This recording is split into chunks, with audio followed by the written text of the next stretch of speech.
नमस्कार, शुभ संध्या, जय हिंद, जय भारत। एक बार फिर वैभवी हाजिर है किरदार जिंदगी को लेकर। दोस्तों, आप सभी का बहुत बहुत अभिनंदन करती हूँ, स्वागत करती हूँ और बहुत आभारी हूँ। मैं हमेशा कहती हूँ आप हैं तो हम हैं, क्योंकि आपने बहुत प्यार दिया है, बहुत सराहा हमारे कार्यक्रम को और आपने अपना समय दिया जो कि बहुत कीमती है आज के संदर्भ में। तो बहुत शुक्रिया। और किरदार ज़िंदगी के 163वें पायदान पर आपका पुनः अभिनंदन। एक बार फिर एक अच्छे, एक सुंदर, एक सार्थक किरदार के साथ आई हूँ। कहते हैं ना, व्यक्ति से व्यक्तित्व तक की जो एक यात्रा है, उस यात्रा को 1 घंटे में पूरा करने की कोशिश करती हूँ। हालाँकि बहुत मुश्किल है, लेकिन फिर भी कोशिश जारी है। दोस्तों, हमने कई बार देखा, कई बार सुना, कई बार समझा, नेपथ्य में रहकर लोगों को जो आगे बढ़ाते हैं। कई बार आपने देखा होगा फ़िल्मों में भी, पर्दे के पीछे बहुत सारे लोग होते हैं, जो पर्दे के आगे व्यक्तियों की मदद करते हैं, उनको सराहते हैं, उनको आगे ले जाते हैं। एक ऐसे ही शख्सियत से, एक ऐसे ही व्यक्तित्व से आपको मिलवाने आई हूँ, जो नेपथ्य में रह के न जाने कितने किरदारों को ये मंच प्रदान किया है। लेकिन ऐसा नहीं है कि उन्होंने बहुत सारे किरदारों से हमको मिलवाया इसलिए आज हम उन्हें लेकर आए हैं, कतई नहीं है। वो डिज़र्व करते हैं, वो उस किरदार के काबिल हैं, क्योंकि उनका परिचय बहुत बृहद है। और हमने सोचा कि हम नेपथ्य में रहने वाले उस व्यक्ति को ज़रूर इस कार्यक्रम का हिस्सा बनाएँ।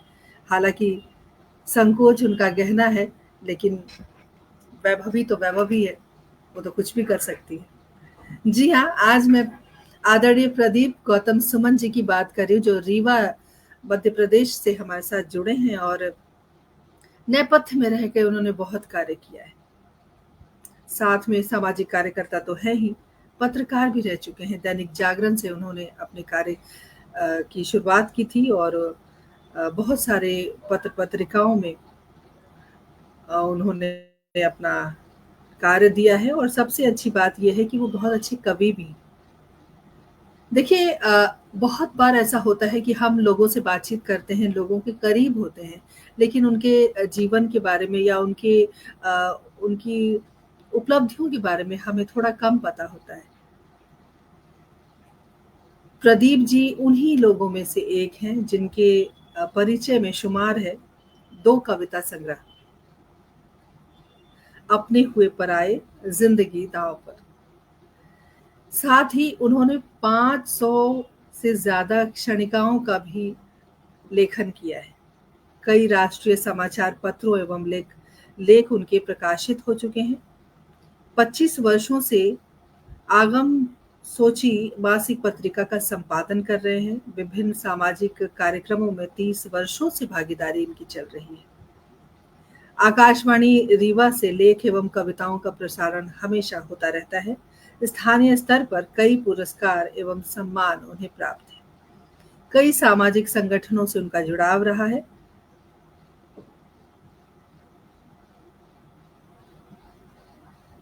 और सबसे अच्छी बात ये है कि नशा मुक्ति के कार्यक्रम में भी इनकी भागीदारी होती है।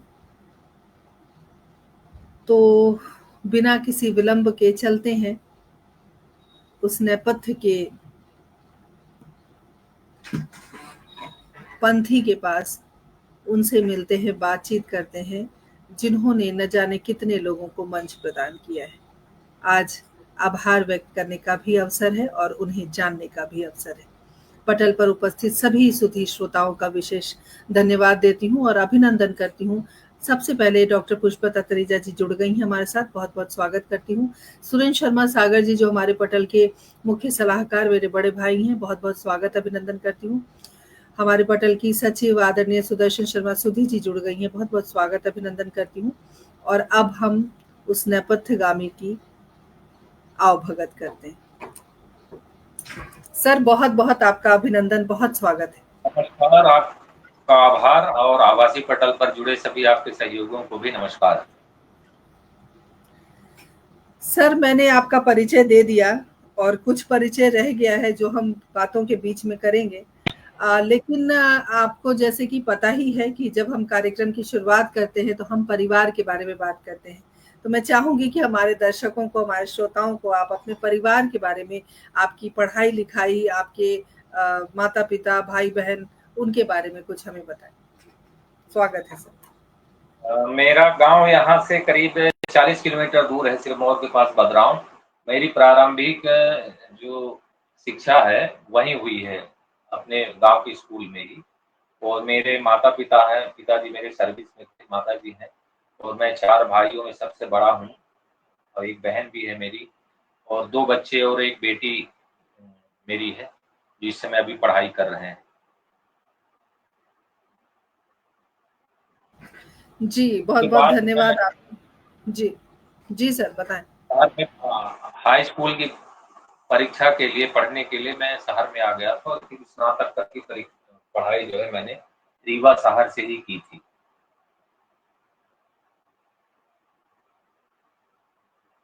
बिल्कुल सर, और आपके परिचय में मैंने पढ़ा कि आपने पत्रकारिता प्रिंट मीडिया से आपने शुरुआत की थी, दैनिक जागरण का ज़िक्र किया था आपने।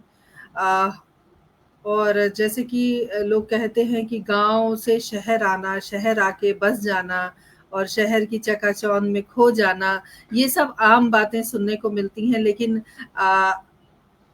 जहाँ तक हमने आपको समझा है, आप उसी मिट्टी से अभी भी जुड़े हुए हैं। जिस मिट्टी को आपने पढ़ाई के लिए छोड़ा या जिस मिट्टी से थोड़ा-सा आगे आप आए थे, वापस आप उसी मिट्टी में हैं और मुझे लगता है हर व्यक्ति के लिए ये बहुत ज़रूरी है कि वो अपनी मिट्टी से जुड़ाव रखे, मिट्टी से जुड़ा हुआ रहे।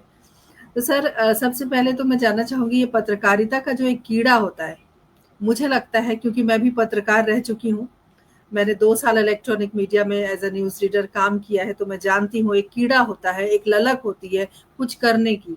तो मैं जानना चाहती हूँ ये कीड़ा जो है, उस कीड़े ने आपको कब काटा? मतलब कब आपको लगा कि नहीं मुझे पत्रकारिता भी करनी चाहिए? मैं पत्र लेखन बहुत करता था अखबारों के लिए। आपने देखा होगा कि अखबारों में संपादक के नाम पत्र होते थे, तो छोटी-छोटी समस्याएँ मैं लिख करके राष्ट्रीय अखबारों में भेजा करता था। नवभारत टाइम्स है, जनसत्ता है, इंडिया टुडे है, सभी राष्ट्र की जितना हमारे पास उपलब्ध होता था पढ़ने की उन दिनों, तो सब में मैं भेजा करता हूँ। तो यहाँ तक कि आकाशवाणी में भी मैं चिट्ठी लिखा करता था और हमारा संपर्क जो है देश भर के लोगों से चिट्ठी के माध्यम से हुआ था।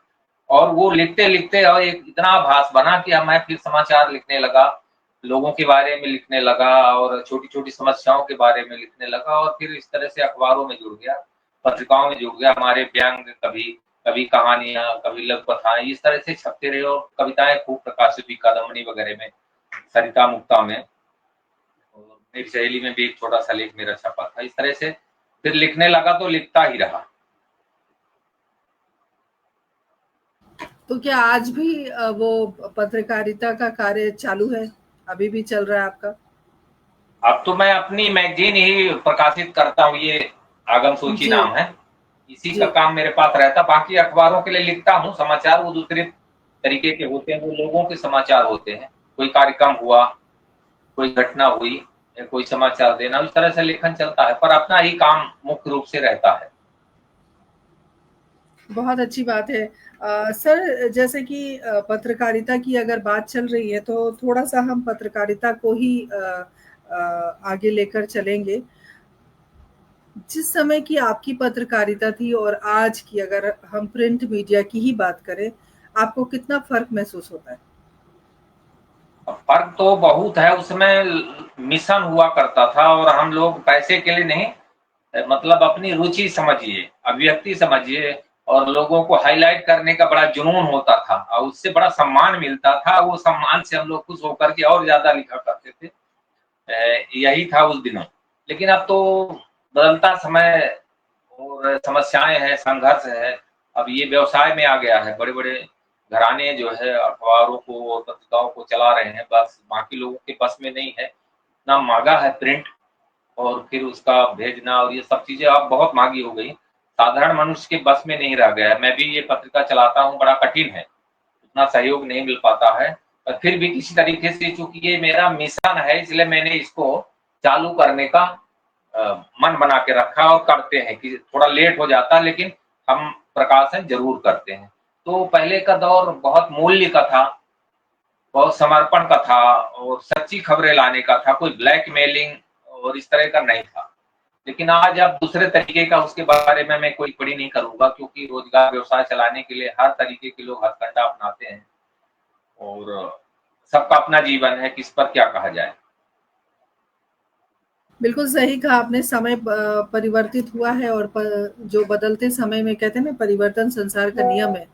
सृष्टि हमेशा परिवर्तनशील रही है और बदलते समय में बहुत चीज़ें बदल गई हैं, लेकिन वो चिट्ठी का दौर जो बदला, वो मुझे लगता है कि आज भी हम चिट्ठी की बात अगर करें तो बड़ा सुकून सा मिलता है। वो चिट्ठी लिखना बंद हो गया है। लेकिन अगर पत्रकारिता की बात करूँ, अगर मान लीजिए आज भी अगर चिट्ठी लिखने की बात आए, तो आपके जो जिस पत्रिका का संपादन आप कर रहे हैं, वहाँ पर अगर किसी ने चिट्ठी लिखी हो, तो आपको आपका पुराना दिन याद आता होगा कि मैं भी ऐसे चिट्ठी लिखा करता था, या कभी कोई रचना देने के लिए लोग आगे आते हैं कि आप मेरी रचना प्रकाशित कर दीजिए। तो वो जो भाव है लोगों के, क्या उस भाव में भी परिवर्तन आया है, या वो भाव उसी हिसाब से आज भी बरकरार है? अब लोगों के पास समय नहीं है, करियर की जिम्मेदारी है, सामाजिक बहुत सारी चीजें हैं, परिवर्तन का दौर है, तो समय नहीं रहता है। हालांकि अखबारों में अभी आपके संपादक के नाम पत्र छपते हो, मेरे पास ईमेल के माध्यम से पत्र आते, मैं एक एक पत्र को जवाब मैंने अपने इसमें जगह देता हूँ। और मैं भी अभी भी चिट्ठी लिखता हूँ, ऐसा नहीं कि मैं चिट्ठी बंद कर दिया हूँ, अभी चिट्ठी लिखता हूँ। और मैं तो अभी हजारों पोस्ट कार्ड मैं खरीद के रखा हूँ, जब समय आता तो मैं, वो सस्ता पड़ता है, मैं देश में कहीं भी पोस्ट कार्ड से चिट्ठी लिख देता हूँ, किसी अखबार के लिए, किसी व्यक्ति के लिए। मतलब पोस्ट का मुझे तो अभी तक ये नहीं पता था कि पोस्ट कार्ड चल रहे हैं, मतलब पोस्ट कार्ड अभी भी चल रहे हैं? चल रहे हैं। कोई पुरानी बात जो आपको याद आ रही हो पोस्ट कार्ड से जुड़ी हुई? पोस्ट कार्ड के माध्यम से मैंने बहुत बहुत लोगों से संपर्क बनाए और इतने संपन्न लोग सरलता से जवाब देते थे उस पोस्ट कार्ड का, वो मुझे बहुत खुशी देता था। अब भले लोगों ने पढ़ना बंद कर दिया ईमेल, और इसका व्हाट्सएप का है जमाना, और उस मतलब लोग स्पीड पोस्ट इस तरह की जगह ले लिए, लेकिन उस दौर में पोस्ट कार्ड का जवाब आता था। बड़े बड़े लेखक, राइटर, राजनेता चिट्ठियों का जवाब देते थे, बड़ी खुशी होती थी। वो चिट्ठियां मेरे पास बहुत सारी हैं।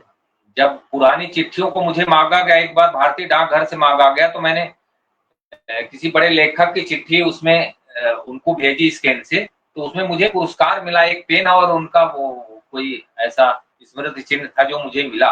मुझे बड़ी खुशी हुई, डाकघर अधीक्षक ने मुझे बुला करके वो सम्मानित किया मुझे। बिल्कुल सही बात है। चिट्ठियों का दौर रहा था एक समय, 80 70 80 के दशक में, 80 के दशक में तो मुझे भी याद है जब हम लोग चिट्ठियां लिखा करते थे और बड़े दिन बाद चिट्ठियां जब मिलती थी। कई बार तो चीजें बदल जाती थी, तब चिट्ठियां मिलती थी क्योंकि लेट चिट्ठी आती थी। लेकिन जब नव वर्ष होता था, तब हम लोग एक ग्रीटिंग कार्ड बनाते थे और वो अपने प्रियजनों को भेजते थे लिफाफे में बंद करके। वो एक अलग दौर था, उस दौर की बहुत याद आती है। क्या आपको भी आती है? बिल्कुल याद आती, बता ना रहे कि अभी जब पुराने अलमारी से पुराने पत्र खोलते हैं तो बड़ा हैप्पीनेस लगता है और फीलिंग अच्छी आती है कि लोगों ने हमारे पत्रों का जवाब दिया था। तो आज तो आप कुछ भी करो, कहाँ लोग जवाब देते हैं, व्यस्तता है। और आजकल तो व्हाट्सएप पर भी जवाब कम ही मिलते हैं सर। व्हाट्सएप पर पत्र लोगों के आते हैं जाते हैं, लेकिन जो खुशी उस समय मिला करती थी वो अब नहीं है। डाकिया तो मुझे सर ढूंढ ढूंढ कर ढूंढते थे डाकिया आपको?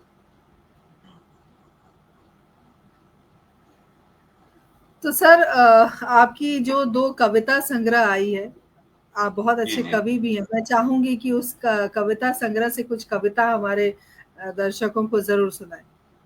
अपने हुए पराए जी जरूर सुनाए सर।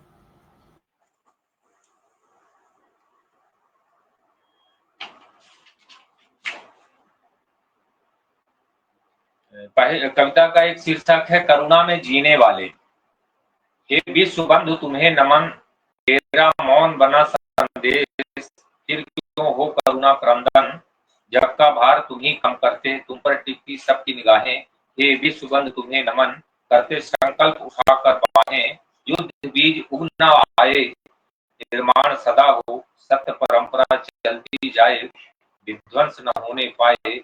हे विश्व बंधु तुम्हें नमन, सुख को निर्वासित कर करुणा में जीने वाले, हे विश्व बंधु तुम्हें नमन। थी कविता। पीढ़ियों के दर्द एक और कविता है। दूरियां न सिमटी, हुए धवल न भाव, अनजाने ही इस दौर में उलझ गए हैं मेरे गांव। रोटी में भी चीख उभरती, स्वार्थ नदी बहुत उफनती, हिम्मत टूट गई है सीधे कोई बात न बनती, जाति धर्म में टूट रहे हैं पांव, जन्मजात रिश्तों में भी हो गए बड़े बड़े घाव। अब तो कोई बने पहरुआ, जीवन व्यर्थ न जाने पाए, त्रास झेलती सांसों की जल्दी गति रुक न जाइए। मैंने विद्या निवास में हमारे रीवा आए थे, तो उन्होंने उनको मैंने ये कविता सुनाई थी, तो उन्होंने बड़ी फीलिंग दी थी और बड़ी तारीफ की थी। उसमें मैं बहुत आज भी युवा है। मुझे लगता है कोई भी कभी बुजुर्ग हो नहीं सकता, क्योंकि उसकी जो जिजीविषा होती है, लेखन होती है, और लेखन जब तक चलती रहे तब तक आप हमेशा जवान हैं। तो सर अच्छा लगता है जब आपके कार्य को सराहा जाए, लेकिन बहुत कम देखा गया है कि कोई पत्रकार समाज सेवी भी हो, बहुत कम देखा गया है। तो समाज सेवा की तरफ आपका रुझान कैसे आया? बहुत सारे पिछले 30 वर्षों से जो संगठनों के साथ आपका जुड़ाव रहा है और समाज की छोटी छोटी समस्याओं को जिस तरह से आपने देखा है, तो ये जो लगाव या जुड़ाव हम कह सकते हैं, वो कैसे उत्पन्न हुआ? जब ये फीलिंग है दूसरे की मदद करने की, परोपकार की भावना मेरे भीतर थी, और पूर्वजों से भी मुझे ये संस्कार मिले थे कि किसी दूसरे के लिए कैसे मदद की जाती है। तो वो छोटी छोटी मदद के माध्यम से फिर ऐसा एक समय आया कि मुझे बड़े बड़े कार्य करने का अवसर प्राप्त हुआ। राजनेताओं के संपर्क में आने से मैं बहुत हजारों लोगों का काम कर गया उस दौर में। जब मुझे मौका मिला 10-5 सालों का, तो एक दौर था किसी की सड़क खराब है, किसी की नाली नहीं है, उसमें सफाई नहीं है, कोई बीमार है, मेडिकल कैंप कराना है, बाढ़ आ गई है, कपड़े बांटना है, दवाइयां बंटवाना है, लोगों को अधिकारियों से मिलवाना है, उनकी छोटी छोटी समस्या, उन सबके लिए मैं बहुत समय देता था। वो तब मैं इतना जिम्मेदारियों के बोझ में नहीं लगा था, तब बहुत समय देता था और खूब लोगों का काम करता था। लोगों के बीच बहुत लोकप्रिय भी रहा बहुत, इसलिए अब उतना समय नहीं दे पाता हूँ। फिर भी मैं महीने में 10-15 दिन का समय, मैंने जो घंटे 2 घंटे का है, लोगों के बीच में देता हूँ। उनकी समस्याओं के लिए अफसरों के पास, अधिकारियों के पास, दफ्तरों में जाता हूँ, उनके लिए चिट्ठियां बनाता हूँ, लिखता हूँ, काम करता हूँ।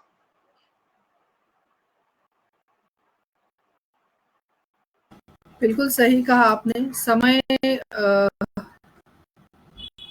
पैसे से ज्यादा कीमती है समय, और समय देना हर किसी व्यक्ति के बस की बात नहीं है।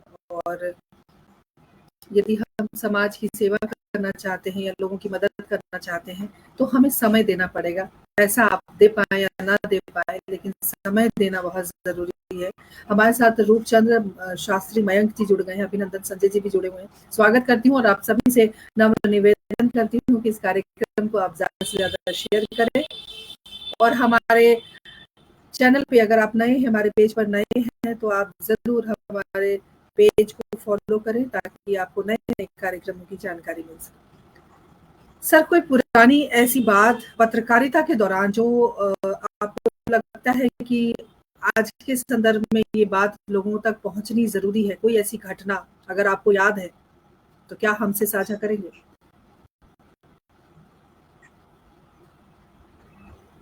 अब ये रहता है कि यदि आप किसी के खिलाफ लिखते हैं तो सामने वाला नाराज होता है, इसलिए हम सब लोग बहुत बचते रहते, क्योंकि ऐसे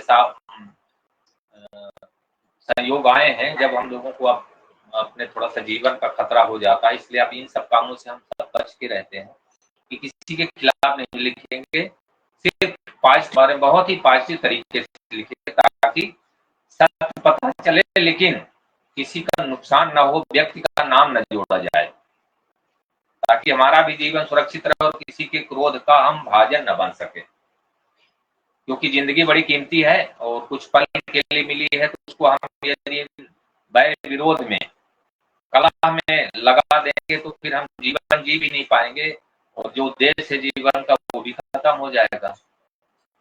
इसलिए बहुत बच के बहुत ही सकारात्मक काम करते हैं, टोटल पॉजिटिव 100%। हमने अपना जो वो बनाया है उसमें पूरा 100% पॉजिटिव काम करते हैं, लोगों की मदद का। बिल्कुल सही कहा आपने। थोड़ा सा समय के हिसाब से चलना ज़रूरी है, क्योंकि हमारे पीछे हमारा पूरा परिवार है, उन्हें भी देखना ज़रूरी है और हम नहीं चाहते, कोई भी व्यक्ति नहीं चाहता कि वो किसी तरह की कोई परेशानी में वो स्वयं भी पड़े और उनके परिजनों को तकलीफ हो किसी भी बात से। और क्योंकि देख बार रोज ही पढ़ा है आदमी की कई पत्रकारों की हत्या हो गई इस बीच में, और सबके परिवारों के सामने बड़े गहरे संकट पैदा हुए हैं, फिर समाज उतना साथ नहीं देता है। इसलिए अपने जीवन को सत्य मार्ग में चलाते हुए पॉजिटिव तरीके से काम करते रहिए, सोचना। सर, जैसे कि हमने देखा है, हम किसी भी अगर क्षेत्र में हो, वहाँ पर बहुत ज़्यादा पॉलिटिक्स और बहुत सारी चीज़ें होती हैं जहाँ नेपोटिज्म होती है। तो क्या आपको लगता है पत्रकारिता में इस तरह की घटनाएँ होती हैं? क्या इस तरह की चीज़ें पत्रकारिता में भी है? ऐसा तो हम पूरी तरीके से नहीं कह सकते, क्योंकि अब ये पत्रकारिता पूरा घरानों का खेल है, उनके बड़े बड़े उद्योग चलते हैं और अखबार के माध्यम से अपने उद्योगों का संरक्षण करते हैं और उसके माध्यम से अपने बड़े संपर्क बनाते हैं, बड़े बड़े पदों को भी हथिया लेते हैं। यहाँ तक कि मूल जो पत्रकार होता है वो पत्रकारिता की सुविधाओं को नहीं पाता है, और ये बड़े बड़े घराने के लोग पत्रकारिता की जो शासन की सुविधाएं हैं, जैसे रेलवे पास है या अन्य तरह की सुविधाएं, पेंशन योजना, उनसे बहुत सारे पत्रकार वंचित रह जाते हैं। ये दुखद पहलू हमारे देश में है, चिंता का विषय।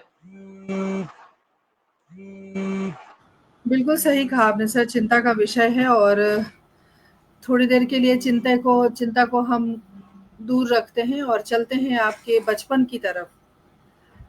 तो ज़रा हम जानें कि आपके बचपन का कैसा रहा सफ़र और आज भी क्या आपके पुराने मित्र साथ में हैं या कभी संपर्क होता है? क्योंकि आभासी दुनिया की अगर मैं बात करूँ, तो हम लोग बचपन के, क्योंकि उस समय हमारे पास मोबाइल हुआ नहीं करता था, तो हम संपर्क में नहीं थे। जैसे-जैसे हम बड़े हुए तो दोस्त छूटते चले गए, बिछड़ते चले गए। तो आज की के संदर्भ की अगर मैं बात करूँ तो फ़ेसबुक पर हम ढूँढते हैं कि अगर कोई नाम टाइप करो और ढूँढो कि कोई मित्र मिल जाए पुराना। तो आपके बचपन के बारे में अगर हम जानना चाहें तो क्या आपके पुराने मित्र आज भी आपके साथ हैं या सब बिछड़ गए? अब ये दौर कैरियर का रहता है, तो कैरियर लोगों का घर के आसपास तो नहीं बन पाता बहुत लोगों का। ठीक है, कोई डेयरी खोल लिया हो अलग बात है, लेकिन किसी को डॉक्टर बनना हो तो दिल्ली में जाएगा, मुंबई में जाएगा, कलकत्ता में जाएगा, तो उनकी जीविकाएं का क्षेत्र बदल गया, कोई विदेश में चला गया, तो बहुत कम मित्र अपने साथ हैं उस दौर के, जो बचपन वाले दौर थे। बाकी तो हायर सेकेंडरी और स्नातकोत्तर वाले समय के कुछ छात्र हैं जो संपर्क में रहते हैं, जैसे मिलना जुलना महीने में, 6 महीने में या साल भर में किसी कार्यक्रम में या आते जाते हो जाता है। तो क्या जब मिलना-जुलना होता है तो बचपन की कोई पुरानी बात याद आती है?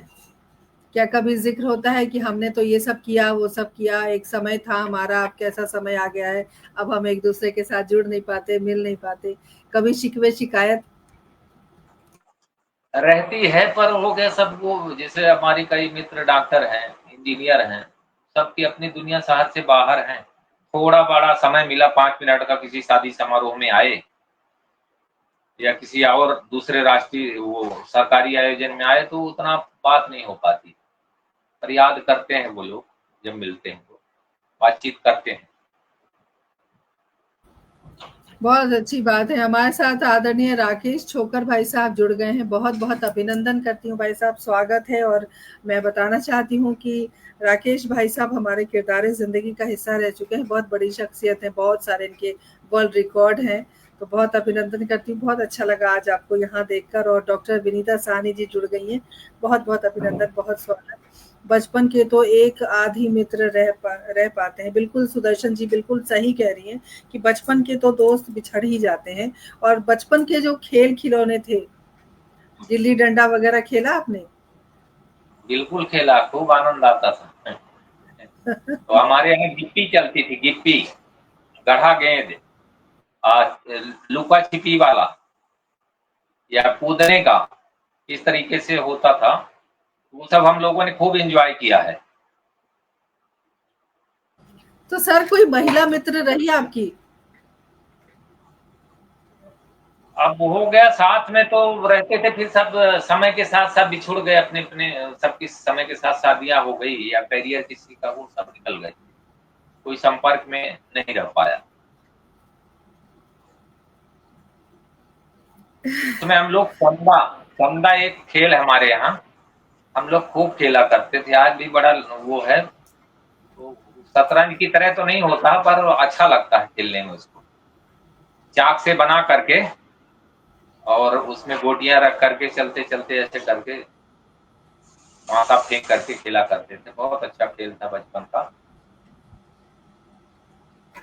बिल्कुल, बहुत सारे खेल खिलौने थे उस समय। और अब तो बच्चे मोबाइल की दुनिया में कैद हो गए हैं। मुझे लगता है लैपटॉप और मोबाइल में जो खेल हमने खेला है और बेधड़क खेलते थे, सड़कों पर खेलते थे, गलियों में खेलते थे, वो दौर अलग था सर। उस समय बच्चों की सिक्योरिटी की इतनी चिंता नहीं होती थी, उनकी सुरक्षा की इतनी चिंता नहीं होती थी।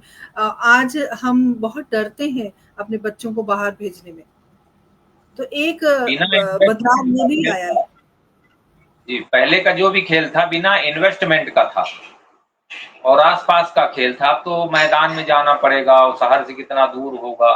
क्रिकेट खेलना है तो क्रिकेट के लिए हर जगह मैदान तो है नहीं है, आपको शहर में जाना होगा और फिर इन्वेस्टमेंट है, उसमें आपको बहुत सारी चीजें खरीदनी पड़ती है। लेकिन उस समय का जो खेल था कोई भी नो इन्वेस्टमेंट था,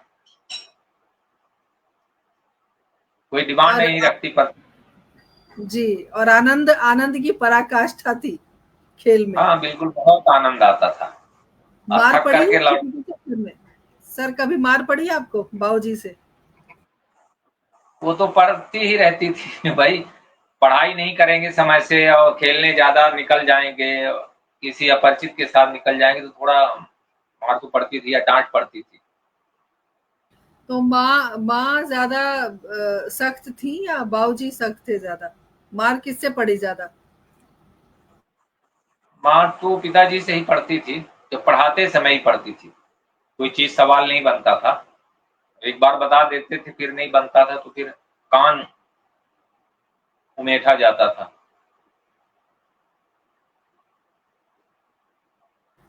सही बात है। बहुत सारे संदेश हम तक पहुंच रहे हैं।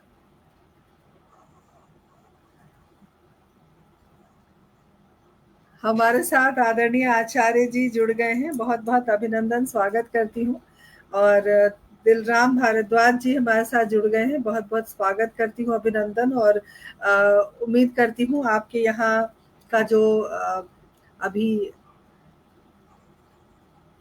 मौसम है वो अच्छा होगा, क्योंकि ये पहाड़ों से आते हैं और पहाड़ों में तो बारिश बहुत ज़्यादा हो रही है।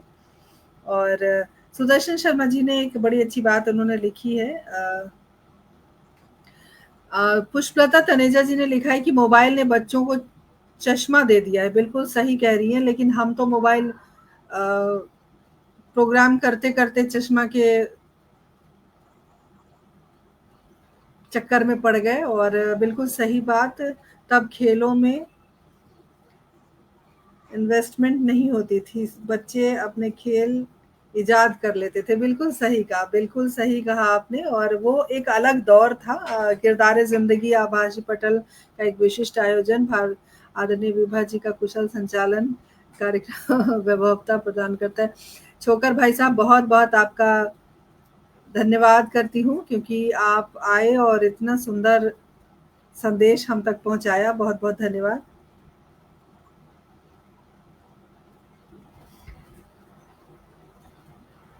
दीदी, ये संदीप नहीं, ये प्रदीप जी हैं। और आप देखिए सर, आपसे बात करके जो बचपन के खेल खिलौने हम याद कर रहे हैं, उनको अपना बचपन याद आ गया। तो इसी को कहते हैं दिल से दिल की राह। जहां हमने एक तार को छेड़ दिया तो हम उस दौर में चले गए जिस दौर को हमने छोड़ा है। सर, दिल्ली की अगर मैं बात करूं, यहाँ जब बारिश होती है तो बहुत सारा पानी भर जाता है। तो मन का जो बच्चा है वो आज भी है। ऐसा नहीं है कि हम बड़े हो गए तो हमारा बच्चा, जो मन का बच्चा है वो चला गया। आज भी अगर गली में पानी भरता है तो हम बच्चों को कहते हैं चलो नाव चलाते हैं। तो वो जो मन का बच्चा है वो हर व्यक्ति के अंदर होना चाहिए। और हम जानना चाहेंगे कि वो क्या, वो बच्चा आज भी आपके अंदर जीवित है? सचमुच जो कहीं मैंने पढ़ा था कि आदमी बच्चे जैसा स्वभाव हो जाएगा तभी प्रभु को प्राप्त कर पाएगा, क्योंकि बच्चे में निर्दोषता होती है, कुछ कोई बैर विरोध किसी से नहीं होता, यदि होता भी है कुछ पल का होता है। तो बच्चे जैसी जिंदगी तो रखनी होगी लोगों को। तो है, हमारे में बचपन है अभी। तो सर, जब वो मैं जीता बचपना हूँ। आपके अंदर, जी, बचपना आपके अंदर है और वो एक छोटा सा बच्चा आपके दिल में है, तो बच्चे वाली कौन सी हरकत करते हैं आप आज? तो अब जैसे कोई अपना कोई चीज गुम गई, कागज गुम गया, तो उसके लिए उधूम मचाना बच्चे जैसी हरकत ही होती है। ये अभी तो ये ये तो रखा था, आप कहाँ गया? बिल्कुल। आदरणीय आचार्य जी हमारे साथ जुड़े हैं, उन्होंने आपको प्रणाम सर कहा है। और प्रणाम देवी जी, बहुत बहुत आपका अभिनंदन, आभार, आप आए। और कवि गणपत लाल उदय जी हमारे साथ जुड़ गए हैं, बहुत बहुत अभिनंदन। मन के सुदर्शन जी लिखती हैं, मन के बच्चे को तो जिंदा रखना जरूरी है। बिल्कुल जरूरी है। हम अपने आप को जीवित तभी रख पाएंगे जब हमारे मन का जो बच्चा है वो मरेगा नहीं। तो बच्चे को जीवित रखना बहुत जरूरी है। और सर, कुछ कविता हो जाए आपकी? हाँ, एक दो क्षणिकाएं मैं सुना देता हूँ। स्वागत है सर। फूल सा मन लेकर, फूल सा मन लेकर प्रभु चरणों में अर्पित है, क्या कहूँ हमारा क्या कुछ अपना है, प्रभु हृदय गीत है। तो गीत जो है हृदय से फूटता है। क्या बात प्रभु है। को गीत भी बहुत लोग तो गाते गाते ही प्रभु को प्राप्त कर लेते हैं। मीराबाई को देखिए, रविन्द्र टैगोर जी को देखिए, कितने सारे गीत उन्होंने लिखा। और सूरदास जी को देखिए, तुलसी, ये सब गाते गाते ही प्रभु को प्राप्त कर लिए।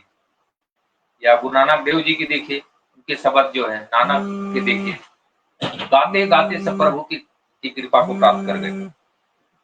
और दूसरा एक कविता है भावनाओं में जलन, प्रेम की फूटती नहीं किरण, देखता हूँ मन का विचलन, जीना कैसे आएगा लेकर तपन।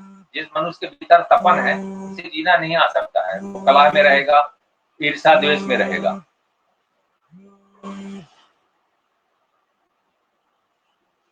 भूल से सना कैसा सदन, भूल से सना कैसा तन सदन, जग में हो रहा नित्य क्रंदन, आओ विचारे सभी नंदन, कैसे हो जीवन का अभिनंदन। मनुष्य के जीवन का अभिनंदन कैसे हो सकता है, उसके बारे में विचार है। चली थी फिर आज हवाएं, पर मुझसे कुछ बातें करती सी, आसमान से कुछ फुहार गिरी मुझको दुलराती सी। माने प्रकृति के साथ जो अपनापन जोड़ना है, इन कविताओं के माध्यम से आदमी व्यक्त कर लेता है। बहुत सुंदर सर। सुदर्शन जी ने लिखा है आपके लिए कि आपके मासूम ख्याल हैं ये, क्योंकि वो मासूम ख्याल सुदर्शन जी हमेशा लिखती रहती हैं और हमें अपनी आवाज़ में सुनाती रहती हैं। तो वही मासूम ख्याल शनिकाओं के रूप में आप हमारे समक्ष प्रस्तुत कर रहे हैं। बहुत सुंदर और वाह वाह! वो बेहद उम्दा सर उन्होंने लिख के भेजा है गणपत लाल उदय जी ने। जी सर, सुनाएँ और सुनाएँ सर, हम और सुनना चाहते हैं। जान रहे हैं जीवन है क्षणभंगुर, जान रहे हैं जीवन है क्षणभंगुर, फिर भी जग में ताने कितने। लोग ताने देते रहते हैं ना, आपने ऐसा नहीं किया, वैसा नहीं किया, ये हो जाएगा, वो हो जाएगा। फिर भी जग में ताने कितने, प्रेमी हृदय नहीं मिलते, कैसे जीवन लगे महकने, कैसे जीवन लगे महकने। अरे अब प्रेम जैसी कोई चीज रहती नहीं है। लोग ईर्ष्या देश में एक दूसरे को गिराओ, इसकी तरक्की में ये बाधा पहुंचाओ, उसका निगेटिव करो, इस तरह से विचार रहते हैं मनुष्यों के, तो वो उनका जीवन महकेगा कैसे, ये चिंता व्यक्त की गई है। उदास दिन उमंग में बदले, जीवन के नूतन रंग मिले, अब गाऊं गान प्रभु के भीतर ही भगवान मिले। अब भगवान भी बाहर नहीं है, मनुष्य के भीतर है, मनुष्य उसे पहचानता नहीं है और तीर्थ यात्राओं में भटकता है और पैसे खूब खर्च करता है। और एक मुझे याद आता संत का, कोई जा रहा था तीर्थ यात्रा, उन्होंने कहा 7 फेरा मेरा फिर लो, वही तुम्हें मिलेगा जो वहां मिलेगा जा करके, तो जो खर्चा लिए हो तो मेरा दे दो, तो मेरा भी खर्चा चले। तो वही है कि भीतर भगवान है और बाहर मैं ढूंढता हूँ तीर्थ यात्राओं में, समय भी नष्ट करता हूँ और धन भी नष्ट करता हूँ, मिलता भी कुछ नहीं, मैं शोषण का शिकार होता हूँ। आंखों में प्रभु के दर्शन होते, कितने हम खुश नसीब होते, जीवन की मंगल घड़ियां होती, हम आनंदित होकर अश्रु बहाते। जो आनंदित होता है उसके आंसू सहज से निकलते। मीराबाई कितनी आनंदित रही होगी, उसकी कल्पना हम सब नहीं कर सकते। जब हम लोग बहुत भाव विभोर में होते हैं तभी वो गीत से आंसू निकलना शुरू हो जाते हैं। तो ये है कि कैसे जीवन की मंगल घड़ियां होती, हम आनंदित होकर अश्रु बहाते। तो अश्रु दुख में बहता है, लेकिन आनंद में कहाँ बह रहा है। तो आनंद की घड़ी हो और दुख वो, जैसे कुंती से कृष्ण ने कहा कि बुआ हमारे जाने का समय हो रहा, मैं कहीं जा रहा हूँ, कुछ मांग लो। उन्होंने कहा मुझे दुख दे दो बेटा, क्योंकि दुख रहेगा तो हम आपको याद करते रहेंगे। तो दुख में भी याद रहती है और आनंद की बात ही कुछ और होती है। और दूसरा, मत रोको प्रेम प्रवाह को, घृणा धरा पर शोर मचाएगी। मत रोको प्रेम प्रवाह को, घृणा धरा पर शोर मचाएगी, जब करुणा को होंगे द्वार बंद। मनुष्य जब करुणावान नहीं रहेगा, दूसरे की मदद नहीं करेगा, नुकसान पहुंचाएगा छोटी छोटी। तो जब करुणा के होंगे द्वार बंद, फिर मानवता किसको भाएगी। मानव अच्छा काम करना किसे अच्छा लगेगा। राक्षसों को देखिए ना, लोगों के नुकसान पहुंचाने में अपना किस्मत समझते हैं। तो मनुष्य के भीतर जब तक करुणा नहीं होगी, बुद्ध का एक वचन मुझे याद आता है कि वो एक टापू में बैठ करके और गुनगुनाए जा रहे थे, बोले जा रहे थे, कहीं आपका तो कोई सुन नहीं रहा था, कहीं मेरे भीतर करुणा है, मैं बोले जा रहा हूँ, सत्य मार्ग बताए जा रहा हूँ, किसी को सुनना हो तो सुने, न सुनना हो न सुने, मेरा काम है करुणा बरसाना। तो यही है।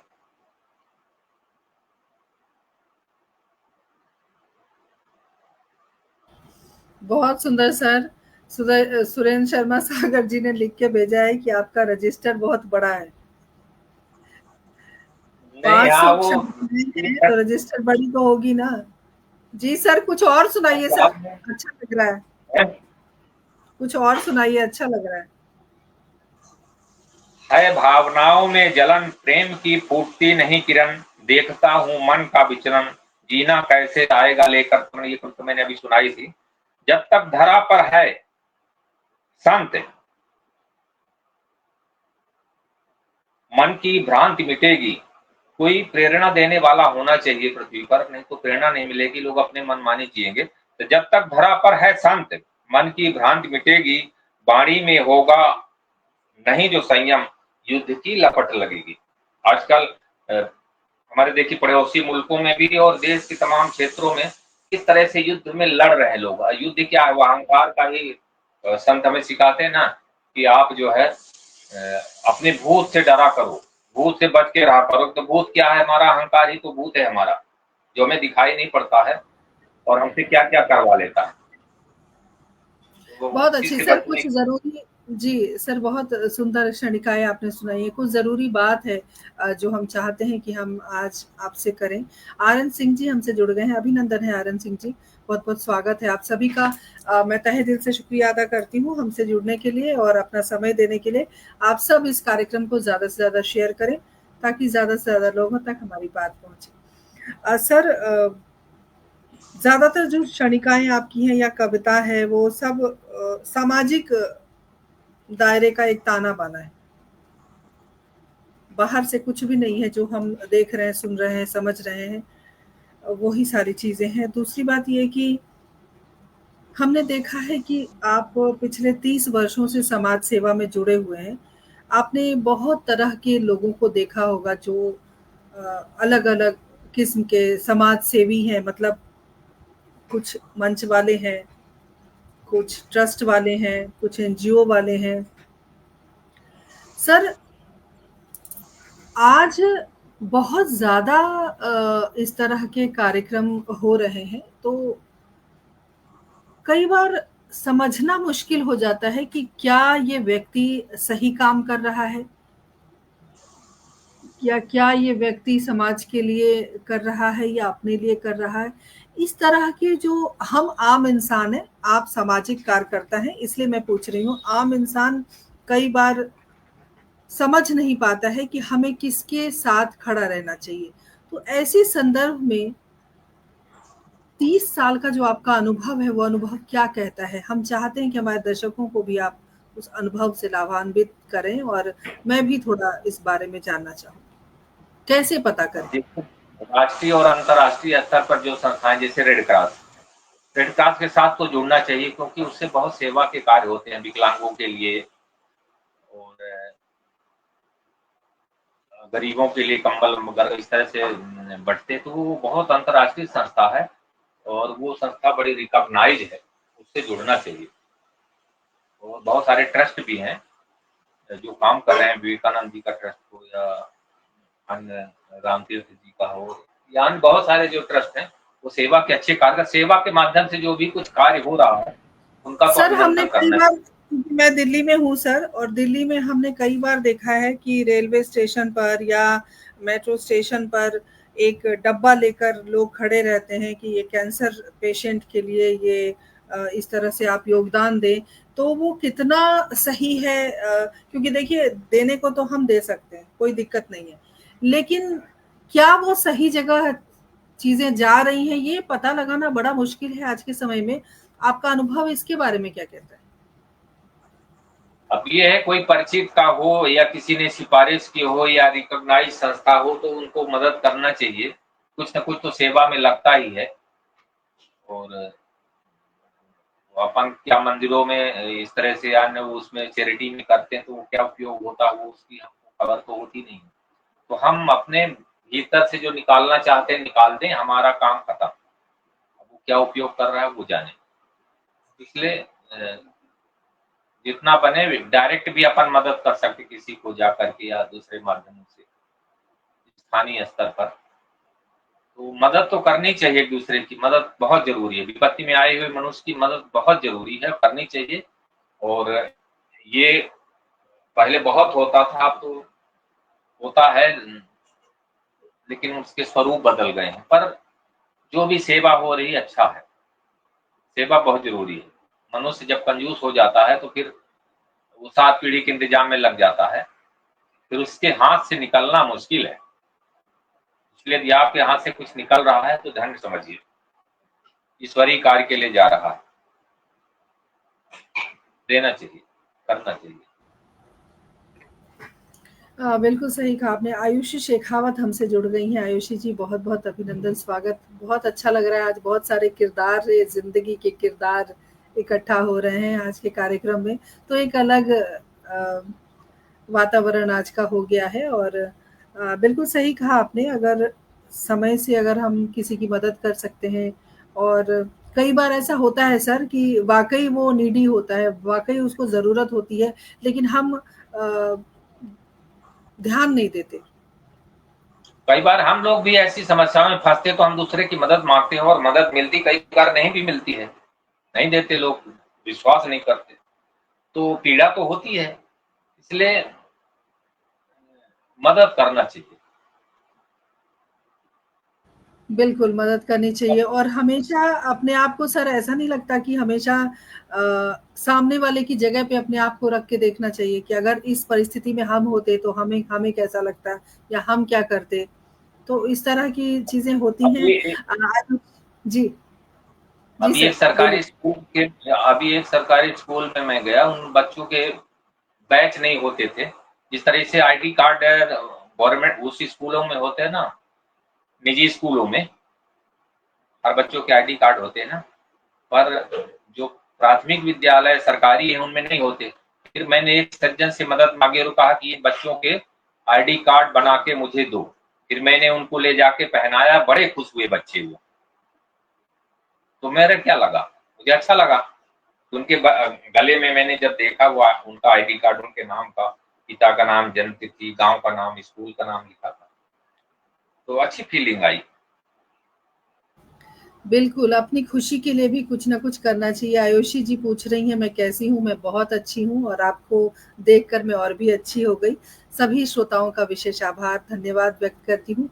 आप सब हमसे जुड़े हुए हैं और इतने सारे प्यारे-प्यारे संदेश हम तक पहुँचा रहे हैं। ये भी एक मेहनत का काम है सर, आपके लिए कोई संदेश टाइप करता है, ये भी मेहनत का काम है और देखिए शिद्दत से वो आपको सुन रहे हैं, इसीलिए वो संदेश टाइप करके हम तक पहुँचा रहे हैं। तो ये भी बहुत मेहनत का काम है और मैं सभी का आभार व्यक्त करती हूँ। सर कहते हैं ना, संसार में जी। कंजूसी नहीं करनी चाहिए। जी, बिल्कुल सही। सर एक वक़्त आता है ज़िंदगी में जब हम सोचते हैं कि हम परिपूर्ण हो गए, अब हमें कुछ नहीं चाहिए या हमेशा एक बात मन में रहती है कि नहीं कुछ और करना है, चाहे वो समाज के लिए हो, अपने लिए हो, देश के लिए हो। तो अगर इसी संदर्भ में आपसे पूछा जाए कि क्या आपकी जो यात्रा है वो पूर्ण हो गई है, मतलब जहाँ आप चाहते थे अपने आप को देखना वहाँ पर आप पहुँच गए या आपकी जो यात्रा है कुछ और तलाश रही है या कहीं और पहुँचना चाहते हैं आप? या सीधे तौर पे कहूँ भविष्य की क्या योजनाएँ हैं आपकी? कुछ करना तो चाहते हैं समाज के लिए, पर अभी उतना सहयोग नहीं मिल पाता है। थोड़ा निराशा का समय है, बहुत ही निराशा का समय है। मैं भी बहुत सारे अवसाद से गुजरा हूँ। उनसे बाहर मैंने डॉक्टर साहब का जो इंटरव्यू कराया था ना, उनसे मैंने भी दवाइयाँ ली थी। बहुत हर समय आदमी को सहयोग नहीं मिलता समाज से। सहयोग समाज लेना चाहता लेकिन देना नहीं चाहता, क्योंकि वो बेहोश है, बहुत ही बेहोशी उसके भीतर होती है। तो वो जब तक उसके भीतर करुणा और दया, ये जो दैवी गुण है, वो नहीं आएंगे तो लोग कोई की मदद नहीं करते। तो भले वो शराब में, जुए में, अन्य नशे में पैसा फेंक दे, लेकिन लोगों की मदद नहीं करते। तो अभी मैं बहुत करने का सोचता हूँ, करूंगा, और बहुत सारे लोग जुड़ रहे हैं हमसे, तो मैं कुछ कर पाऊंगा ऐसा सोच रहा हूँ। बहुत बढ़िया, जो आप सोचते हैं ईश्वर आपकी मनोकामना ज़रूर पूरी करेंगे क्योंकि हम जो चाहते हैं अगर हम दिल से चाहते हैं, तो भगवान कोई ना कोई रास्ता हमें ज़रूर देता है क्योंकि हम सब उन्हीं के बच्चे हैं और उन्होंने तय कर रखा है हमें कहाँ पहुँचाएँगे। हम हैं जो हमें पता नहीं है कि हमें कहाँ जाना है, लेकिन ईश्वर को सब पता है क्योंकि नियति पहले से तय है। जब हमारा जन्म होता है, वो तय होता है कि हमें जीवन में क्या करना है और क्या करके ऊपर जाना है। तो एक समाज सेवी जब आप हैं और इस तरह की बातें आपके मन में आती हैं, लोगों की मदद करनी चाहिए, कुछ तो करना है जीवन में दूसरों के लिए, तब लगता है ईश्वर के थोड़े करीब और पहुँच गए। तब लगता है कि जीवन सार्थक हो रहा है क्योंकि मरने के बाद मुँह भी तो दिखाना है भगवान को कि हम यहाँ कुछ करने आए थे, करके जा रहे हैं। तो वो जो एक संतोष होता है, वो बहुत ज़रूरी होता है। सर समय कैसे बीता पता नहीं चला और 1 घंटा होने वाला है और ऐसा लग रहा है कि अभी-अभी तो कार्यक्रम शुरू हुआ था, अभी-अभी तो बातचीत शुरू हुई है और समय अपने चरम पर है।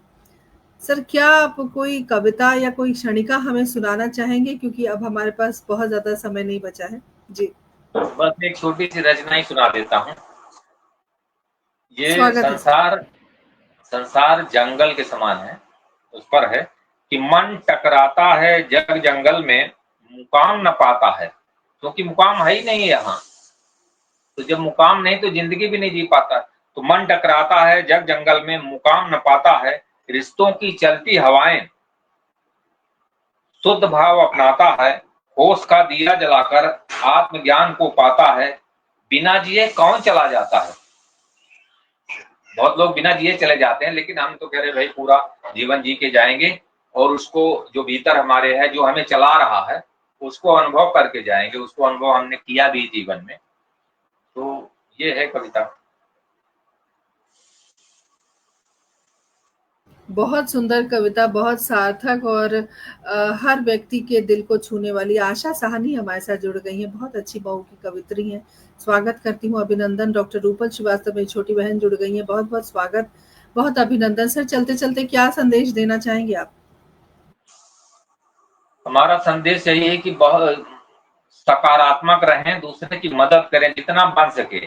आप करोड़ों का नहीं मदद कर सकते, तो जितना बन सके उतना मदद करिए, दूसरे के काम आइए और अपना प्रेम दिखाई लोगों को, क्योंकि जब आप दूसरे के ख्याल रखते हैं तो यही प्रेम है, और प्रेम से ईश्वर मिलता है। कहते हैं ना कि प्रेम से प्रकट होई भगवाना।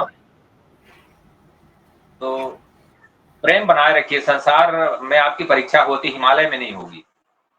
तो अपनी परीक्षा यहीं दीजिए और प्रेम दिखाइए, लोगों के प्रति करुणा दिखाइए। आपके जो दैवी गुण है उनको उभारिए, वो सब आपके भीतर है, वो धीरे धीरे उभरते हैं टकरा कर। जैसे झरनों में पानी निकल आता है और फिर बढ़िया बहता है और मनुष्य को आनंदित करता है। तो ईश्वर का नाम ही आनंद है। वो आनंद हमारे भीतर है, वो कहीं बाहर हमारे घर में नहीं, हमारे भीतर है। जब हम उस ज्ञान को प्राप्त कर लेते हैं तो आनंद का ऐसा स्रोत खुल पड़ता है, फिर कहीं जाने की जरूरत नहीं पड़ती। बिल्कुल सही कहा सर आपने। आनंद हमारे भीतर है और ईश्वर की प्राप्ति तभी होती है जब हम दूसरों के हित के लिए सोचते हैं, दूसरों के भले के लिए सोचते हैं, और दूसरों के भले में अपनी भलाई होती है, क्योंकि ईश्वर बिल्कुल हमेशा आपके साथ खड़ा होगा जब आप दूसरों के लिए खड़े होंगे। आप कभी बिल्कुल मुसीबत में नहीं पड़ेंगे जब आप किसी को मुसीबत से बाहर निकालते हैं। जी। बिल्कुल। बुद्ध ने भी एक बार अपने शिष्यों से कहा था कि रास्ते में चलते हुए व्यक्ति का मंगल सोचना, उसका मंगल हो कि ना हो, तुम्हारा मंगल पहले हो जाएगा। इस लाइन को मैं हमेशा याद रखता हूँ। तो मैं किसी के काम से जाता हूँ तो उसका काम हो ना हो, मेरा काम वहां हो जाता है।